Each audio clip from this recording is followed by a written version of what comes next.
Good morning students, SK helping hands RBSC board.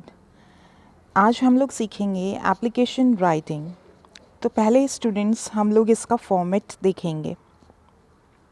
Application writing में इसका format किस तरीके से आपको जो आपका पेपर है उसके ऊपर आपको एप्लीकेशन लिखनी है। तो देखिए, सबसे पहले हम लोग ये देखेंगे कि आपका जो कॉपी का पेपर है आपका वो लेफ़्ट साइड यानी कि बायां भाग और राइट साइड ये इस तरीके से आपको क्लियर होना चाहिए।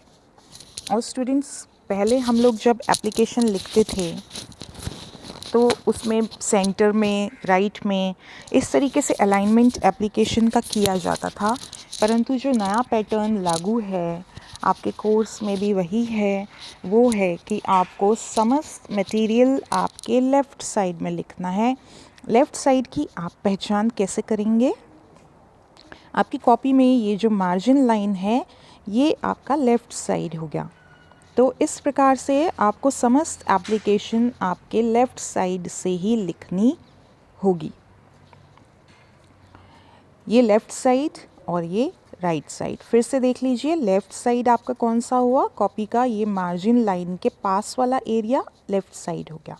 अब जब भी हम पत्र लिखते हैं तो सबसे पहले पत्र जो लिख रहा है, पत्र लिखने वाले का पता आएगा उसमें। अब उसमें हमें क्या क्या देना होगा? उसका मकान नंबर, कॉलोनी, ज़िला, राज्य। प्रश्न में जो भी हमें सूचना दी गई है वो तो हमें आवश्यक रूप से लेनी ही है। यदि ज़िला और राज्य दोनों दिए हैं तो हम दोनों ही लिखेंगे।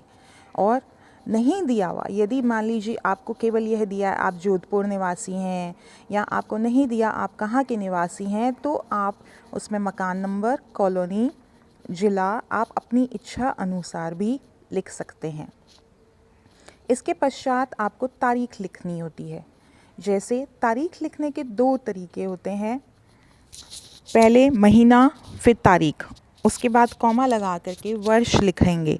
या फिर पहले तारीख, जब हम तारीख पहले लिखते हैं तो उसको हमें THRD इस तरीके से ऑर्डिनल्स बना करके लिखना होगा। 19th, जैसे 19th है, आज 20th है तो 20 फिर ऊपर TH। अगर 3 तारीख है तो 3rd RD लगेगा, 4th, 5th। 1 तारीख है तो ST, फर्स्ट, उसके बाद वर्ष आ जाएगा। तो ये दो तरीके हैं, आप इसमें से आपको जो भी सरल लगता है वो आप याद कर लीजिए और हमेशा उसी को आप फॉलो करते रहिए। जैसे आपको प्रथम 3 अक्षर महीने के नाम के पता होने चाहिए। अभी कौन सा महीना है? अक्टूबर, तो हमने क्या लिखा? OCT। उसके बाद आप डॉट लगा देंगे। नवंबर है तो NOV। आपकी परीक्षाएं प्रायः मार्च अप्रैल में होती हैं तो MAR डॉट, APR डॉट। इस तरीके से आप प्रथम 3 अक्षर ले लेंगे। तारीख लिखने के बाद आपको खाली स्थान छोड़ना है। अगर लाइन वाला कागज़ है तो आप एक लाइन छोड़ दीजिए। इसके पश्चात पत्र प्राप्त करने वाले का पद, नाम, यदि हम किसी कंपनी में पत्र भेज रहे हैं, अर्जी भेज रहे हैं, तो उस कंपनी का नाम आ जाएगा। जैसे मान लीजिए आपने अपने स्कूल के हेडमास्टर या प्रिंसिपल को पत्र लिखा तो हेडमास्टर, अखबार के संपादक को लिखा तो एडिटर, यदि हम किसी व्यक्ति विशेष को लिख रहे हैं तो मिस्टर, या कंपनी है, कोई दुकान है, द रॉयल कंपनी। इस तरीके से हम उसका नाम या पद जो है उसको हम लिखेंगे। फिर उसको पता लिख करके हम पूर्ण करेंगे। पत्र प्राप्त करने वाले का पता, यह कार्यालय का नाम होता है। अब कार्यालय, क्योंकि एक ही में फॉर्मेट में आपको मैं दोनों बता रही हूँ, यदि हम प्रिंसिपल को, हेडमास्टर को लिख रहे हैं तो क्या आएगा? विद्यालय का नाम और ज़िला। यदि हम एडिटर को लिख रहे हैं तो अखबार का नाम और ज़िला। पोस्ट मास्टर है तो कार्यालय का नाम, जिला आ जाएगा। दुकान और कंपनी है तो दुकान की संख्या, कौन सी सड़क पे दुकान है वह पता हमें, या कॉलोनी है तो कॉलोनी हमें लिखना होगा। मान लीजिए द रॉयल कंपनी, हमने इस दुकान का नाम लिया और ये है, इसकी संख्या है शॉप 10 और सड़क है गांधी सड़क, और मान लीजिए कॉलोनी है व्यास कॉलोनी। तो इस तरीके से हमें उसके नाम देने होंगे और फिर ज़िले का नाम हमें लिखना होगा। तो ये कुछ चीज़ें हमें ध्यान में रखनी है। अब यहाँ पे ये भी महत्वपूर्ण है कि आपका प्रत्येक भाग का अलग अलग अंक निर्धारित होता है। तारीख का अलग होगा, संबोधन का अलग होगा, पता लिखने का अलग होगा। तो इस तरीके से आप अंक एक एक करके अंक इसमें अर्जित कर सकते हैं। फिर से देख लेते हैं। सबसे पहले हमने लिखा पत्र लिखने वाले का पता, तारीख, खाली स्थान, पत्र प्राप्त करने वाले का पद और फिर उसका पता। अब फिर से हम खाली स्थान छोड़ेंगे। इसके बाद हमें अर्जी का विषय लिखना होगा। यह विषय आप कैसे लेंगे? विषय वह होगा जो कि मुख्य बात बता देगा। जैसे आप अगर हेडमास्टर को लिख रहे हैं अवकाश के लिए, तो आप यहाँ लिख देंगे एप्लीकेशन फॉर लीव। यदि आप एडिटर को किसी विषय में लिख रहे हैं तो उस विषय का वर्णन यहाँ होगा। जैसे कोई शिकायत कर रहे हैं या किसी प्रयास की आप प्रशंसा कर रहे हैं तो वो यहाँ पे आपको लिखना होगा।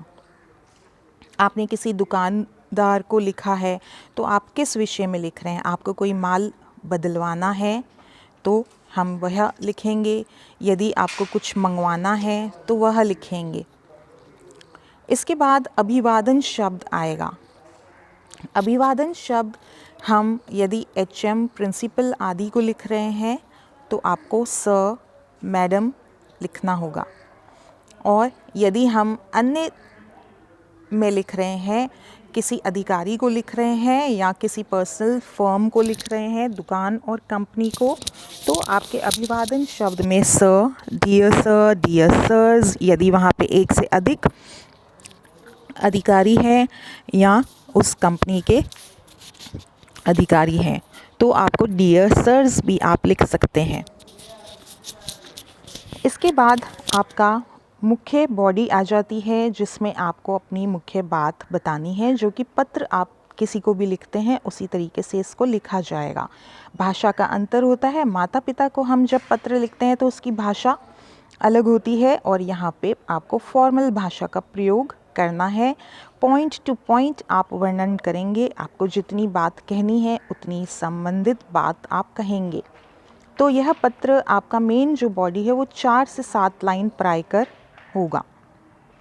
इसके पश्चात थैंकिंग यू, योर्स, यहाँ पे आपको ओबीडियंटली या फेथफुली या सिंसियरली लिखना होगा। अब ओबीडियंटली कब लिखेंगे आप बताइए?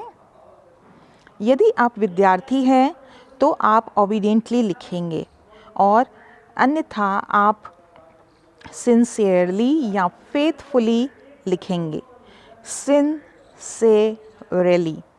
सिंसियरली, फेथफुली, इस तरीके से आप इनकी स्पेलिंग याद कर लीजिए। टुकड़े करिए शब्द के सिंसियरली, फेथफुली, ओबीडियंटली। इसके बाद आपका नाम आ जाएगा। अब यदि आपने फिर से किसी विद्यार्थी के रूप में पत्र लिखा है तो आपकी कक्षा आएगी, अन्यथा आपका पद आ जाएगा। यदि आप किसी पद पर नहीं हैं तो आप यहाँ पे भी इसको समाप्त कर सकते हैं। तो स्टूडेंट्स, इस तरीके से हमने देखा कि ये हमारी बॉडी जो फॉर्मेट है वह तैयार हो जाएगा। नेक्स्ट वीडियो में हम लोग पत्र इसी की सहायता से लिखना सीखेंगे। धन्यवाद।